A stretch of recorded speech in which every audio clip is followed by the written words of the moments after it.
Hello student, आज हम पढ़ेंगे मेजर एक्स्ट्रा और इंट्रा सेलुलर इलेक्ट्रोलाइट चैप्टर से एक बहुत ही important topic, that is ORS.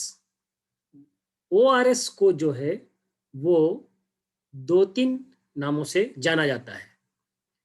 इसका जो सबसे कॉमन नेम है वो यहाँ पे लिखा हुआ है कि ओ स्टैंड्स, मतलब ओ से जो बना हुआ है वो है ओरल, आर से बना हुआ है रिहाइड्रेशन और एस से बना हुआ है सॉल्ट।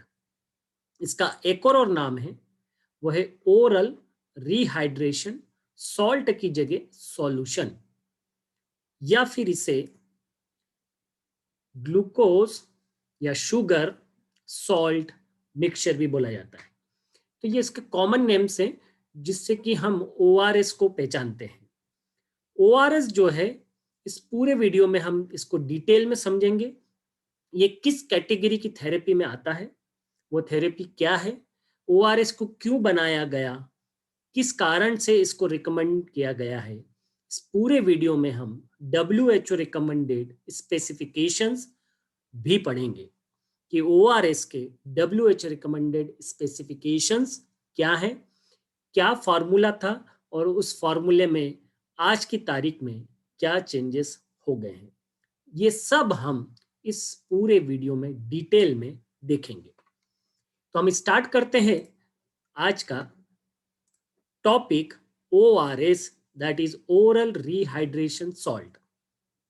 देखिए, यहाँ पे जो रिहाइड्रेशन है इसका मतलब ये है कि हमारी बॉडी से पानी का जो लॉस हुआ है, हाइड्रेशन मतलब कि हाइड्रेट का मतलब होता है वाटर, और रिहाइड्रेशन मतलब रिस्टोर करना है पानी को, और साथ के साथ सॉल्ट को। तो पानी और सॉल्ट को रिस्टोर करना है, और ये मोड ऑफ एडमिनिस्ट्रेशन कैसा है, ओरली। हम इसको ओरल रूट से देते हैं। That's why her ORS product के ऊपर जो भी मार्केटेड है उसमें ये लिखा होता है, it is not for the intravenous use. ये इंट्रावीनस यूज के लिए यूज नहीं करते, मतलब हम इसको सीधे बॉडी फ्लूइड में इंसर्ट नहीं कर सकते, जैसे कि इंजेक्शन या बोतल लगाया जाता है वैसा। इस चीज का ध्यान रखना है। तो हम इसको डिटेल पढ़ते हैं, शुरुआत करते हैं कि इस किस थेरेपी के उसमें आता है। देखिए, जितने भी हमने इलेक्ट्रोलाइट्स अभी तक पढ़े थे, उन सभी इलेक्ट्रोलाइट में को अगर हम थेरेपी के बेस पे डिवाइड करें तो तीन तरह की थेरेपी जो है इलेक्ट्रोलाइट पे बेस्ड होती है। पहली है रिप्लेसमेंट थेरेपी, दूसरी है एसिड बेस्ड थेरेपी, और तीसरी है कॉम्बिनेशन थेरेपी। तीनों थेरेपी जो है वो आपस में एक दूसरे से जुड़ी हुई है। ठीक है, जुड़ी हुई कैसी है कि replacement therapy, it is generally for the replacement of purely electrolytes. Acid based therapy, it is generally used to maintain the acid base balance. मतलब इसमें हम weak acid और weak bases के salt generally body में insert करते हैं। Electrolytes में हम जो है वो salt ही insert करते हैं। तो कुछ कुछ common salts हमको, जैसे सोडियम पोटेशियम salt आपको acid और base के मिलेंगे, तो वो आपको इस electrolyte में भी मिलेंगे। इन दोनों थेरेपी को जब हम कंबाइन करते हैं प्लस हम उसमें कोई एनर्जी प्रोडक्ट मिला देते हैं तो वो कॉम्बिनेशन थेरेपी बनती है। तो रिप्लेसमेंट थेरेपी हम नॉर्मली वोमिटिंग, डायरिया, जब हमारा इलेक्ट्रोलाइट लॉस ज्यादा होता है तब हम करते हैं, like fever. Acid based therapy generally अगर एसिडोसिस और अल्कोलिसिस कंडीशन होती तब करते हैं। और कॉम्बिनेशन थेरेपी जो है वो हम जब करते हैं जब कोई पेशेंट बहुत लंबे समय तक डाइट नहीं ले पा रहा हो ओरल रूट से, तो उसमें उसके इलेक्ट्रोलाइट बैलेंस को बनाए रखने के साथ साथ उसकी बॉडी के ऑर्गन जो और सेल्स जो हैं उनको जो रिक्वायरमेंट है बेसिक कंपोनेंट की, वो है कार्बोहाइड्रेट, उसकी पूर्ति के लिए इसमें ग्लूकोज भी इंसर्ट किया जाता है। तो एनर्जी, एसिड बेस मेंटेन करें प्लस इलेक्ट्रोलाइट का बैलेंस करें, इन सभी को जो बैलेंस करता हो उसे हम बोलते हैं कॉम्बिनेशन थेरेपी। हमारा ओआरएस जो है वो इसी कॉम्बिनेशन थेरेपी का जो पार्ट है। हम ओआरएस जब पढ़ेंगे तो हमको मतलब हम एक कॉम्बिनेशन थेरेपी के बारे में पढ़ रहे हैं। सीधी सिंपल सी बात ये है, हम इसको इस तरीके से बोल सकते हैं कि ओआरएस पढ़ना मतलब कि कॉम्बिनेशन थेरेपी को पढ़ना है। तो हम अब इस कॉम्बिनेशन थेरेपी के बारे में थोड़ा सा डिटेल चलते हैं और इस कॉम्बिनेशन थेरेपी से हम आ जाएंगे हमारे ओआरएस पे। तो ये थेरेपी में हम ओआरएस को कैसे यूज करते हैं, किस तरीके से, कहाँ पे यूज किया जाता है, उसको हम देखते और समझते हैं। तो कॉम्बिनेशन थेरेपी हम कब यूज करते हैं? सबसे पहला क्वेश्चन ये, when it is used. So it is a supplement of water and electrolyte, ठीक है, before the serious fluid loss occurs, ठीक है, जब फ्लूइड लॉस होता है या उससे पहले जब हमारी बॉडी होती है, ये जनरली डायरिया केसेस, बहुत ज्यादा excessive loss of body fluids होता है। इसके साथ साथ एनर्जी सोर्स को बनाए रखने के लिए भी हम इसका यूज करते हैं। व्हाई इट इज यूज्ड, हम इसको क्यों यूज कर रहे हैं? तो एक्यूट डायरिया, अब ये कारण है, ओआरएस को बनाने का भी कारण यही है। ओवरऑल कॉम्बिनेशन जो हम थेरेपी ले रहे हैं इसको बनाने का कारण या ओआरएस को बनाने का कारण भी यही है कि acute diarrhoea is the major cause of morbidity, morbidity मतलब rate of disease, and mortality in the infants and young childrens. जो बच्चे एकदम जन्म से और 5 साल तक की उम्र के जो बच्चे होते हैं उनमें मोर्टिलिटी मतलब डेथ रेट और मॉर्बिडिटी मतलब बहुत सारी अलग अलग तरह की डिसीज हो जाना बहुत एक कॉमन होता है। इस चीज को ध्यान में रखते हुए कि ऐसे बच्चे की मोर्टिलिटी रेट में कमी आए, मतलब वो इस कारण से, किस कारण से, फ्लूइड लॉस से और इलेक्ट्रोलाइट इम्बैलेंसिंग के कारण उनकी डेथ ना हो, इसलिए ओरल कॉम्बिनेशन थेरेपी का यूज किया जाता है। और इसी में एक जो पार्ट है थेरेपी का वो क्या है, हमारा ओआरएस है। और क्या कारण है? It is very important to reduce the high rate of diarrhoeal death cases because the loss of fluid and electrolyte from the body as well as the malnutrition। तो मेलन्यूट्रिशन के कारण भी होना या किसी इन्फेक्शियस डिसीज के कारण भी होना, हमारी बॉडी से जो फ्लूइड और इलेक्ट्रोलाइट लॉस होता है, इलेक्ट्रोलाइट्स का लॉस होता है, उन सबको रिस्टोर करने के लिए इस थेरेपी का इस्तेमाल किया जाता है। तो हमने यहाँ पे देख लिया कि ये क्यों यूज होता है और कब यूज होता है।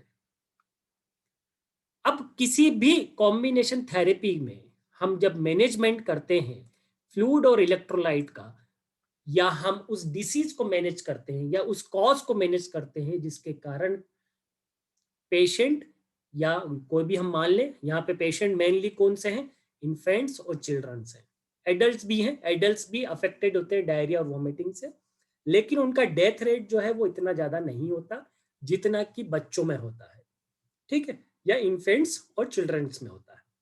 इन्फेंट्स और चिल्ड्रन जो है ये बहुत पास पास की टर्म्स है, ठीक है, इसमें सिर्फ एज का डिफरेंस होता है, उसमें हम उसको डिफ्रेंशिएट करते हैं। तो जो भी हमारा कॉम्बिनेशन थेरेपी है उसको हम 3 तरीके से मैनेज करते हैं, या हम यूं बोलें कि फ्लूइड और इलेक्ट्रोलाइट लॉस को हम 3 तरीके से मैनेज कर सकते हैं। पहला है कि उसे रिस्टोर करना, मतलब फ्लूइड और इलेक्ट्रोलाइट का मैनेजमेंट करना। दूसरा है न्यूट्रिशनल मैनेजमेंट, मतलब बॉडी अगर रिस्टोर हो रही है तो उसे फिर रीगेन करने के लिए, उसे ग्रोथ देने के लिए न्यूट्रिशनल रिक्वायरमेंट को पूरा करना। और तीसरा है कॉजेटिव एजेंट या माइक्रोब्स जो कि जनरली होते हैं, उनका ट्रीटमेंट करना, जिसके कारण से पेशेंट इस कंडीशन में पहुंचा है डायरियल और वोमिटिंग केस में, उसका ट्रीटमेंट करना। हमारा ओआरएस जो है वो पहले वाले पार्ट में आता है। पहले वाले पार्ट में मतलब फ्लूइड और इलेक्ट्रोलाइट मैनेजमेंट का पार्ट है। तो जब हम कॉम्बिनेशन थेरेपी में पढ़ते हैं तो उसमें फ्लूइड और इलेक्ट्रोलाइट को मैनेजमेंट करने के लिए हम ही ओआरएस का इस्तेमाल करते हैं। तो इसका मतलब ये कि कॉम्बिनेशन थेरेपी में फ्लूइड इलेक्ट्रोलाइट मैनेजमेंट के अंतर्गत हम ओआरएस को डिटेल में पढ़ते हैं। क्लियर हो गया होगा पॉइंट? तो अब हम देखते हैं कि फ्लूइड एंड इलेक्ट्रोलाइट मैनेजमेंट क्या है। फ्लूइड एंड इलेक्ट्रोलाइट मैनेजमेंट ये है कि quickly replace the fluid lost in the diarrhoea to prevent the dehydration and maintain the circulatory and renal functions. हमारी बॉडी में जो डायरिया होने के कारण जो वाटर का लॉस हुआ है उसको प्रिवेंट करना, जिसके कारण डिहाइड्रेशन हो रहा है, और हमारे सर्कुलेटरी सिस्टम मतलब हमारे ब्लड फ्लो को और हमारे यूरिन फॉर्मेशन और किडनी फंक्शनिंग बनी रहे, उसको बनाए रखने के लिए फ्लूइड और इलेक्ट्रोलाइट मैनेजमेंट जरूरी होता है। हम आगे बढ़ते हैं। इसके अलावा अब क्वेश्चन ये उठता है कि हम जब ये फ्लूइड और इलेक्ट्रोलाइट मैनेजमेंट या कॉम्बिनेशन ओरल सिस्टम पढ़ रहे हैं तो हम ये क्यों बोल रहे हैं कि it is mainly concern with the childrens? तो क्यों डायरिया या वोमिटिंग बच्चों में ज्यादा लीथल होता है? लीथल मतलब जानलेवा, ठीक है, बच्चों में ज्यादा लीथल होता है देन दी एडल्ट्स। बड़ों की बजाय बच्चों में डायरिया वोमिटिंग ज्यादा लीथल या डेथ कॉजिंग क्यों होता है? इसका कारण हमको समझना होगा, तभी तो हम उसको ट्रीट कर पाएंगे, तभी इसको रोक भी पाएंगे। मॉर्बिलिटी और मोर्टेलिटी को इन्फेंट्स और चिल्ड्रन में रोकना है, यही हमारा गोल है किसका? कॉम्बिनेशन थेरेपी का। तो a children may lose almost as much water and electrolyte from the body during the episode of the diarrhea as an adult. इसका कहने का मतलब ये है कि जब किसी एडल्ट और बच्चे को अगर हम बोलें कि डायरिया हो रहा है, तो अगर उनके number of episode of diarrhoea मतलब एक दिन में कितनी बार डायरिया हो रहा है, कितनी बार मोशन हो रहा है, वो अगर बराबर है तो दोनों की बॉडी से लॉस होने वाला फ्लूइड, वाटर और इलेक्ट्रोलाइट बराबर होगा, ठीक है? Because the length and the surface area of intestinal mucus of child from where the diarrhoeal fluid are lost are very large. तो इसका कारण क्या है कि बच्चों में भी इंटेस्टाइनल म्यूकोसा और उसकी जो लेंथ और सरफेस एरिया है वो बड़ों से ज्यादा होती है, तो उसका जो अमाउंट है वो ऑलमोस्ट बराबर होगा, ठीक है, भले वो छोटे हैं। इसके कारण क्या होगा? जब ये फ्लूइड लॉस हो रहा है और ये इलेक्ट्रोलाइट हो रहा है विद द सेम अमाउंट, एक 7 साल के बच्चे में और एक 20 साल के आदमी में अगर फ्लूइड लॉस सेम हो रहा है तो उससे क्या फर्क पड़ेगा? ठीक है, हम इसको और छोटा कर लेते हैं कि अगर इन्फेंट है, ठीक है, अगर मैं 7 साल बोल रहा हूं तो वो चिल्ड्रन हो गया, अगर इन्फेंट है मतलब कि जस्ट बर्थ टू द है, तो उसका एवरेज वेट जो आप मान लीजिए कि 1 या 2 साल का है तो उसका एवरेज वेट जो होगा तकरीबन 6 से 7 किलो होगा। और अगर एक 70 kg एडल्ट की बात करें हम, ठीक है, दोनों के ईसीएफ फ्लूइड में से जो है वो फ्लूइड का लॉस होगा। ईसीएफ फ्लूइड मतलब एक्स्ट्रा सेलुलर फ्लूइड, जो कि ब्लड है, उसका लॉस हो रहा है। इसके कारण अगर हम ये माने कि 1 लीटर फ्लूइड लॉस होता है दोनों की बॉडी से, तो बड़े का ये ईसीएफ का मात्र 7% लॉस होगा।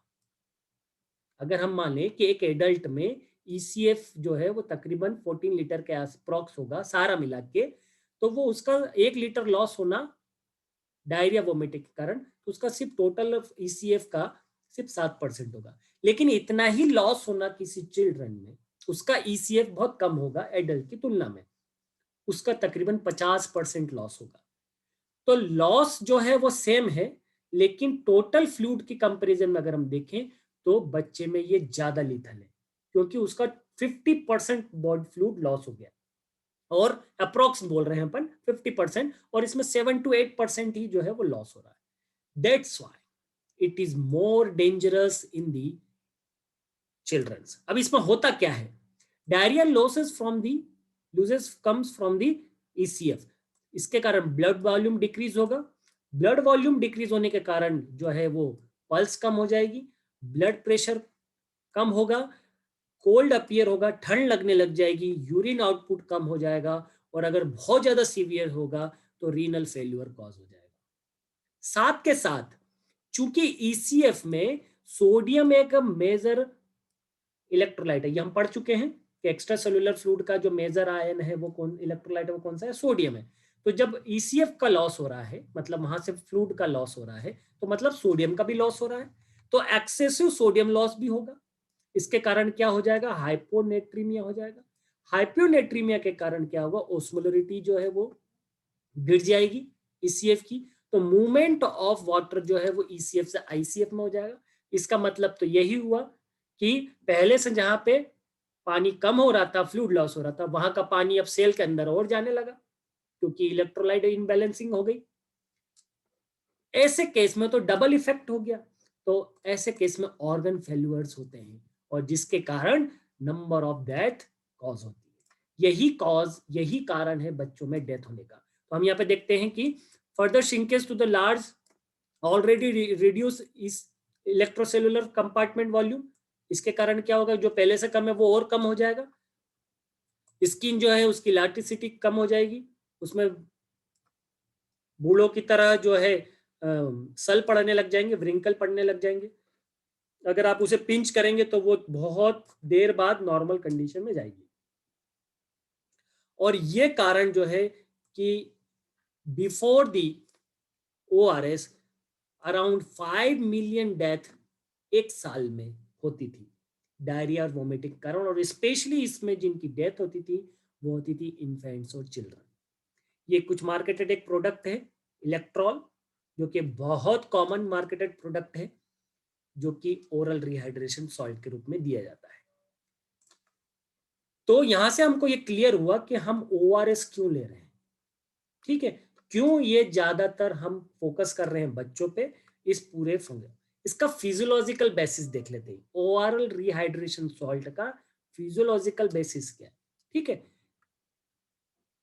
In the most acute case of diarrhoea, अगर मान लीजिए डायरिया बहुत ज्यादा है, the electrolytes such as chloride and sodium beside the water are actively secreted from the gut mucosa and the lots। ये हम बोल ही रहे हैं कि अगर जब डायरिया बहुत ज्यादा हो जाएगा तो इलेक्ट्रोलाइट जैसे क्लोराइड और सोडियम जो है वो फ्लूइड के साथ बाहर निकल जाएंगे।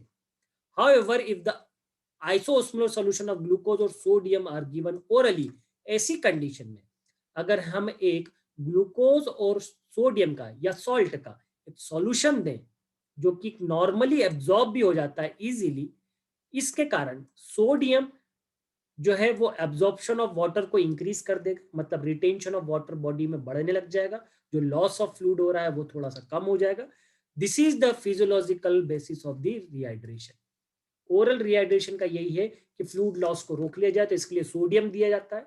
सोडियम देने के कारण क्या होता है कि रिटेंशन, जो किडनी है वो वाटर रिटेंशन को बढ़ाने लगती है, वाटर रिटेंशन को बढ़ाने लगती है तो फ्लूइड लॉस कम हो जाता है। ग्लूकोज जो है वो हमारी बॉडी की नॉर्मल एक्टिविटी और जो वीकनेस हुई है उसको रिस्टोर करने के लिए यूज होता है। The key to effective fluid management in the childhood diarrhoea is early replacement of the fluid loss in the first sign of the liquid stool. ठीक है, तो हम इसको और आगे बढ़ते हैं। अब इस फ्लूइड मैनेजमेंट को, मतलब किसी भी इन्फेंट और चिल्ड्रन में अगर फ्लूइड लॉस हो रहा है continuously due to the diarrhoea और वोमिटिंग और any disease, how to manage this, इसको मैनेजमेंट कैसे करना है। अगर मान लीजिए आपके पास ORS नहीं है मार्केटेड, तो भी आप इसको मैनेज कर सकते हैं। हाउ, इसको करने के लिए हम कुछ 3 तरीके के स्टेप्स लेते हैं और सबसे लास्ट स्टेप होगी हमारी ORS की। पहला क्या है, पहला है इनिशियल मैनेजमेंट करना। इनिशियल मैनेजमेंट करना मतलब कि घर पे अवेलेबल चीजों को यूज करना, जैसे कि coconut water, butter milk, rice, ठीक है, कांजी का with salt, lemon sugar, salt beverages, light T etcetera जो है वो स्मॉल अमाउंट में देती जाए। ठीक है, विदाउट वॉमिटिंग, अगर इससे वॉमिटिंग नहीं हो रही तो इसको आप डोज जो है वो बढ़ा भी सकते हैं। माइल्ड केसेस जो है, जो जिनमें बहुत ज्यादा अफेक्ट नहीं होता है, वो इसको सिंपली इससे ठीक किए जा सकते हैं। ये इनिशियल मैनेजमेंट है। अगर आपके पास कुछ भी नहीं है तो जो भी वाटर कंटेनिंग कंपोनेंट है, फ्लूइड है, वो देना चालू कर देना चाहिए। मान लीजिए कि हम मेरे पास दूसरी फैसिलिटी, तो फिर हमको और क्या कर सकते हैं हम। तो सेकेंड स्टेप हमारी हो सकती है कि ओरल रिहाइड्रेशन सॉल्ट बनाए, वो भी घर पे बना हुआ। घर पे बना हुआ मतलब कि मार्केटेड प्रोडक्ट हमको नहीं लेना है। उसके लिए क्या करना रहता है, तो ऐसा बहुत आपने पहले टीवी पे देखा होगा, एक एड आता था। ठीक, जब डायरिया और ज्यादा केसेस होते तो उसमें हम एक सॉल्ट चम्मच लेंगे, 1 लीटर पानी में 2 चम्मच आप ये मिलाइए, शुगर मिलाइए और टेबल सॉल्ट मिलाइए और दोनों को घोल लीजिए। हो सके तो उसमें नींबू भी निचोड़ लीजिए और उसे अच्छे पानी, जो पीने वाला पानी, इन सबको इसमें मिला के इनको पेशेंट को देते रहिए। तो ये घर में बना हुआ ओरल रिहाइड्रेशन सॉल्यूशन है, ये सॉल्यूशन है। ठीक है, अब मार्केटेड जो है, आजकल मार्केटेड प्रिपरेशन है, उसको हम कैसे करते हैं। तो ये हमारा मार्केट प्रिपरेशन वो है oral rehydration salt, powder either और सॉल्यूशन। ये दोनों में फॉर्म में मिलता है मार्केट में, पाउडर फॉर्म में भी मिलता है और सॉल्यूशन फॉर्म में मिलता है। आजकल तो बहुत सारे इसके फॉर्म्स आने लगे हैं। तो if the diarrhoea is prolong and the dehydration is progressing, ज्यादा डिहाइड्रेशन हो रहा है, वाटर लॉस ज्यादा हो रहा है, डायरिया चले जा रहा है, it is necessary to rehydrate the patient orally by administrated solution, ठीक है, which is recommended by the WHO in the 1971। 1971 में सबसे पहले इसको इंट्रोड्यूस किया गया था, to reduce the morbidity and mortility by the diarrhoea and vomiting. तो ऐसे केस में हम ORS को फिर यूज करेंगे जब वो बहुत ज्यादा सीवियर कंडीशन होती जा रही है। Before hospitalisation we can do the oral rehydration therapy. इसका इफेक्ट क्या हुआ? It is claim that about 90 to 95% cases of cholera and acute diarrhea are successfully treated with the ORS alone। एक ORS घोल के साथ 90 से 95% तक के जो डायरिया वोमिटिंग केस जो कि बच्चों में होते हैं उन्हें रिस्टोर किया जा सकता है विदाउट हॉस्पिटलाइजेशन, ठीक है, ऐसा क्लेम किया गया, ऐसा बताया गया। आगे बढ़ते हैं हम इसमें। तो सबसे पहला जो स्टैंडर्ड फॉर्मूला जो कि WHO ने ORS के लिए दिया था वो आपकी ये स्क्रीन पे है।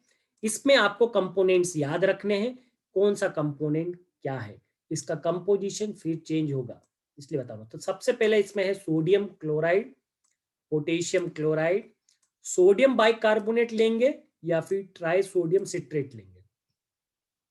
इन दोनों में से हम जनरली ट्राइसोडियम सिट्रेट को लेते हैं। Product containing the trisodium citrate in place of sodium bicarbonate are claim to more stable. तो सोडियम बाइकार्बोनेट की तुलना में ट्राइसोडियम सिट्रेट की स्टेबिलिटी ज्यादा होती है, इसलिए ट्राइसोडियम सिट्रेट का इस्तेमाल ज्यादा किया जाता है, ठीक है। तो मार्केटेड प्रिपरेशन में आपको सिट्रेट ही मिलेगा। और फिफ्थ वन जो कंपोनेंट वो है हमारा ग्लूकोज। इन सब की क्वांटिटी भी हमें याद रखनी है, ये ग्राम्स पर लीटर में, 1 लीटर के सॉल्यूशन के हिसाब से ये दी हुई है 3.5 ग्राम सोडियम क्लोराइड। ये ध्यान रखिएगा, इसको मैंने बोल्ड इसलिए किया है ताकि आप इसकी क्वांटिटी याद रखें, ये आगे चेंज होगी। पोटेशियम क्लोराइड 1.5 ग्राम, सोडियम बाइकार्बोनेट या फिर ट्राइसोडियम सिट्रेट तो 2.5 या 2.9 ग्राम, ठीक है। और ग्लूकोज की क्वांटिटी जो ले रहे हैं हम लग 20 ग्राम्स। इनसे मिलने वाला टोटल ओस्मोलरिटी हमको कितनी मिलेगी, मतलब हमारे सॉल्यूशन की टोटल ओस्मोलरिटी कितनी होगी।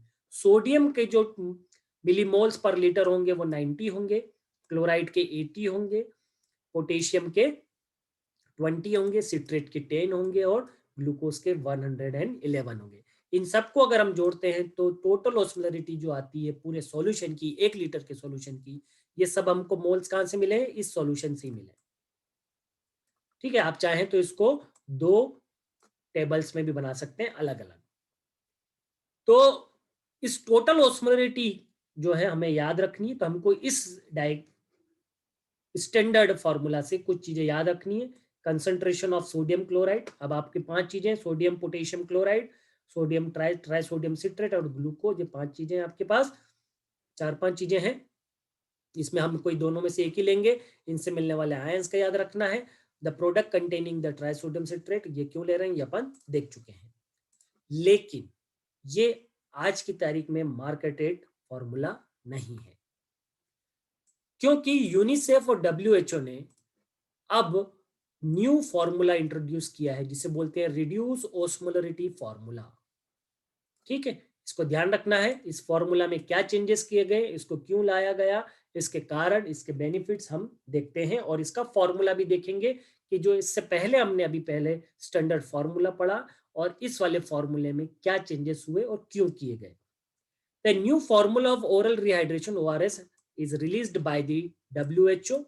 The new ORS formula, a sodium and glucose solution, is widely used to treat the acute diarrhea in the children and infants. The mortality rate of the children suffering from the diarrhea has fallen from the 5 million to the 1.3 million death annually. अभी हमने बोला था कि एक साल में तकरीबन 5 million death हो रही थी, वो रिड्यूस हो गई ओआरएस के कारण, हम स्टैंडर्ड फार्मूला यूज करने के कारण, अप टू दी 1.3 मिलियन. ठीक है, तो हमने जो प्रीवियस फार्मूला लिया उसका फायदा तो हुआ, लेकिन the few improved formula result in the extensive research sponsored by the WHO. WHO इस पर रिसर्च करता जा रहा था, ठीक है, कि और हम इस फॉर्मूले को कैसा ज्यादा से ज्यादा इफेक्टिव बना सकते हैं. अभी भी 1.3 मिलियन डेथ होना एनुअली बहुत ज्यादा था, तो इसको हम इंप्रूव कैसे करें. ये कौन कर रहा था WHO के डिपार्टमेंट का, child and adolescent health development, supported by the United state agency international development के द्वारा इसको सपोर्ट किया जा रहा था, और वो इस पूरे फॉर्मूले पे क्या कर रहे थे, रिसर्च कर रहे थे. आफ्टर द रिसर्च उन्होंने क्या पाया कि using the low sodium and low glucose concentration in ORS reduce the need of intravenous fluid by the 33%. अगर हम स्टैंडर्ड फॉर्मूला में सोडियम और ग्लूकोज के कंसंट्रेशन को कम कर दें, तो आईवी फ्लूइड्स देने की, मतलब डायरेक्ट, अब ये तो ओरल दे रहे थे, आईवी चढ़ाने की, मतलब इंजेक्शन या बोतल चढ़ाने के जो चांसेस है वो 33% और कम हो जाते हैं पेशेंट में. The effect of this reduction could result in the fewer children requiring the hospitalization. ऐसे बच्चे जो कुछ हॉस्पिटलाइजेशन भी हो जा रहे थे डायरिया के कारण, इवन दो कि ओआरएस जो है बहुत सारा ठीक कर दे रहा था, उसके बाद भी वो हॉस्पिटलाइजेशन हो रहे थे, या फिर उनमें कोई सेकेंडरी इन्फेक्शन हो जा रहा था बाद में फिर से, ऐसे केसेस में ये रिड्यूस ओस्मोलरिटी वाला इफेक्ट जो है वो उसको कम कर दे रहा था. तो दिस इज द कॉज कि हमने इसको क्यों यूज किया. और हम देखते हैं रिड्यूस ऑस्मोलरिटी के बारे में. So for the more than 25 years WHO UNICEF recommended, जो हम यूज कर रहे थे, जो पुराना प्रोडक्ट था, this product provide the concentration of sodium. हमने अभी देखा कि 90 था इससे पहले वाले स्टैंडर्ड फॉर्मूला में, कि वहां पे हमने 90 मिलीमोल्स पर लीटर का कंसंट्रेशन हमको सोडियम से मिल रहा था. तो सोडियम से जो हमको ये कंसंट्रेशन मिल रहा था, और इसे टोटल हमको कितनी मिल रही थी ऑस्मोलरिटी, 311 की और मिली ऑस्मोललीटर की, और टोटल ऑस्मोलरिटी मिल रही थी.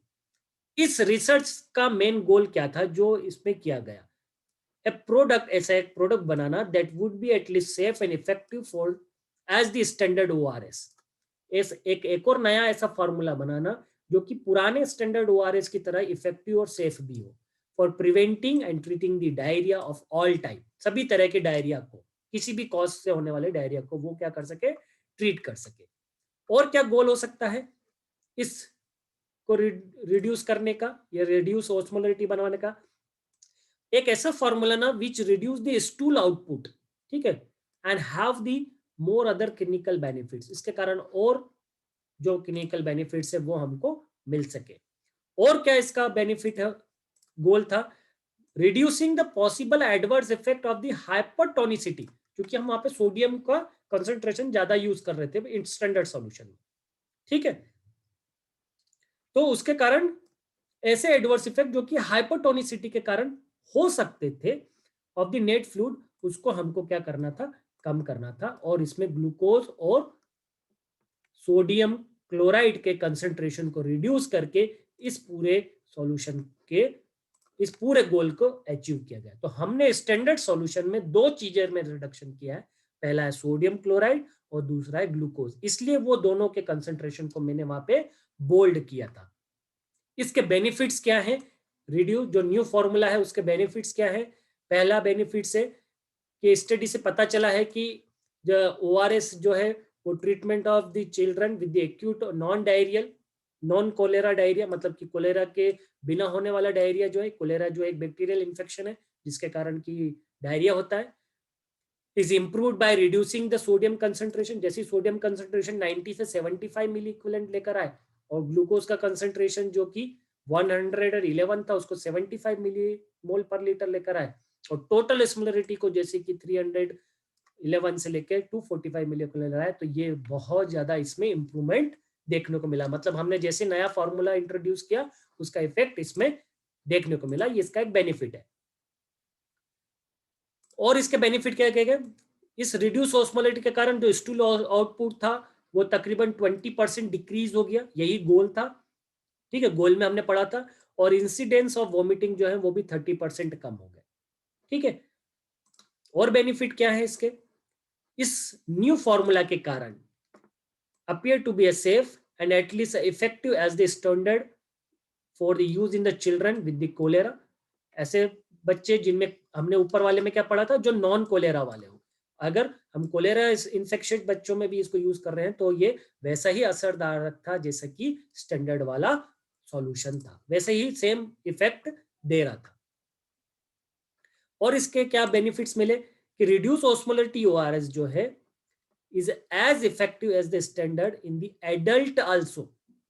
ये एडल्ट पर्सन में भी उतना ही ज्यादा इफेक्टिव था। अगर एडल्ट में भी कोलेरा के कारण डायरिया वोमिटिंग हो रही हो तो ये उनमें भी उतना ही असरदार था। तो ये उसके बेनिफिट्स है जो कि हमने न्यू फॉर्मूला बनाया।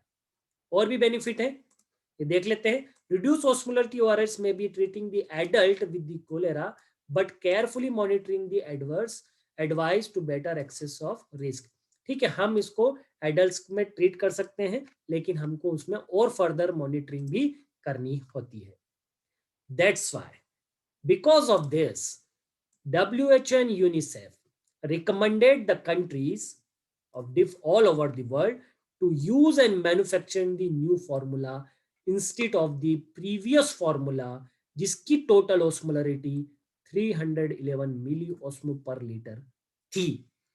ठीक है, इस टोटल ऑस्मोलैरिटी जो कि 311 थी उसको रिड्यूस करके 245, मतलब कि 311 से लेके हम उसको रिड्यूस कर दिया 245 मिली ऑस्मो पर लीटर पे। इसी बेसिस पे हमारा नया फॉर्मूला आएगा। अब यहां पे मैंने फिर से उन चीजों को बोल्ड किया है जो कि प्रीवियस फॉर्मूला से आपको याद रखनी है। सोडियम क्लोराइड का कंसंट्रेशन चूंकि हमने चेंज किया, हमने दो ही मेजर चेंज किए हैं, सोडियम क्लोराइड और ग्लूकोज का स्टैंडर्ड वाले से। तो वहां पे हमने जितना कंसंट्रेशन लिया था उससे इसमें 2.6 ग्राम लिया। ग्लूकोज का कंसंट्रेशन वहां पे 20 ग्राम था जिसको रिड्यूस करके हमने 13.5 ग्राम कर लिया। इसके कारण जो मिलीमोल्स आयंस का था वो भी रिड्यूस हुआ है। ठीक है, सोडियम जो है वो 90 से 90 से 75 आ गया।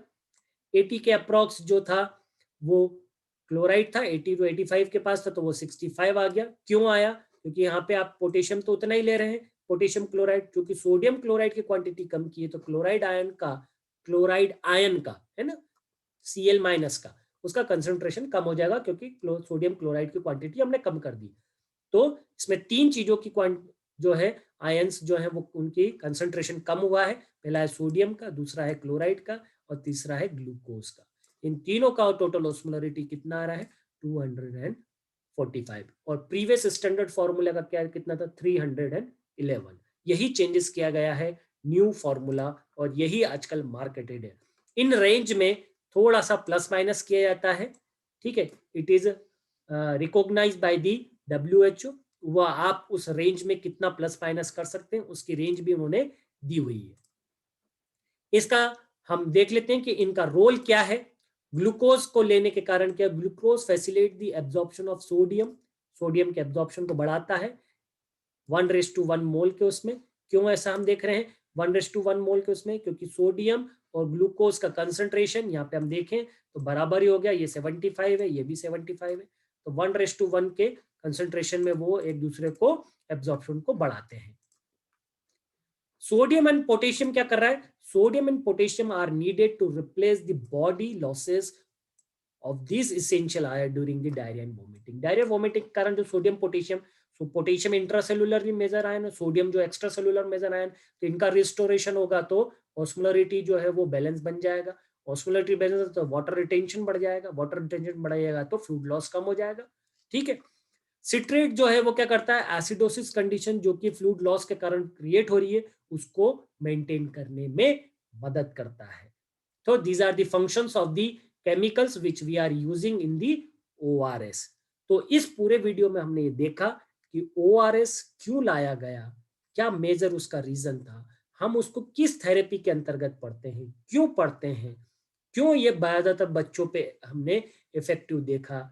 ठीक है, इसमें क्या इसका स्टैंडर्ड फॉर्मूला था, उसमें क्या कंसंट्रेशन था, क्यों नया फॉर्मूला लाया गया, उस नए फॉर्मूले से क्या बेनिफिट्स हुए, ये सब हमने चीज देखी।